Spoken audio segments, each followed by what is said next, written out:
Shabbat Shalom. This week's parsha is Behar-Bechukosai.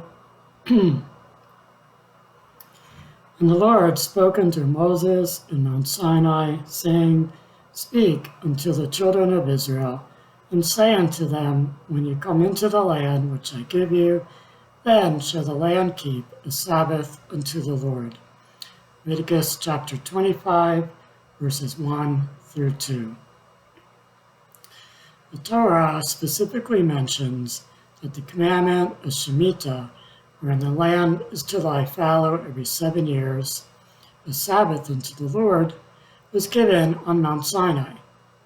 Why is this particular commandment singled out as being given at Mount Sinai?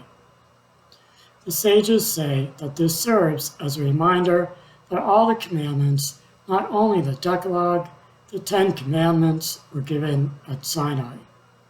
Yet, this still does not answer the question, why is the commandment of Shemitah given this distinction?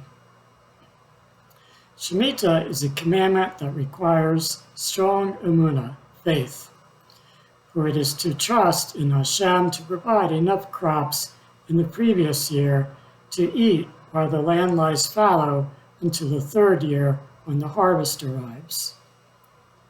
Emunah, faith, the essential element that was initially exhibited at Sinai when Bnei Yisrael committed to observing the commandments before actually hearing them, not as said in the Shema, we will do and then we will understand, is also required for Shemitah. This faith is integral to receiving the commandments on Sinai, inasmuch that God guarantees that during the 7th year, when the land lies fallow, he will provide enough food from the previous year to last throughout the 7th year, as well as the next year when the crops are being planted. But the Torah warns of the consequence for not having faith in regard to the Shemitah year. And you will I scatter among the nations, and I will draw out the sword after you, and your land shall be a desolation, and your cities shall be a waste. Then shall the land be paid her Sabbaths, as long as it lieth desolate, and ye are in your enemy's land. Even then shall the land rest and repay her Sabbaths. As long as it lieth desolate, it shall have rest, even the rest which it had not in your Sabbaths when you dwelt upon it. Leviticus chapter 26, verses 33 through 35. This chastisement was carried out towards the end of the first temple period, as is mentioned, to fulfill the word of Hashem by the mouth of Jeremiah, until the land had been paid her Sabbaths.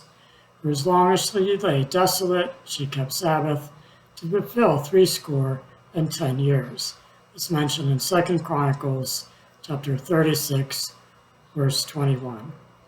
Thus, failure to observe Shemitah led to the Babylonian exile for 70 years. Shabbat Shalom.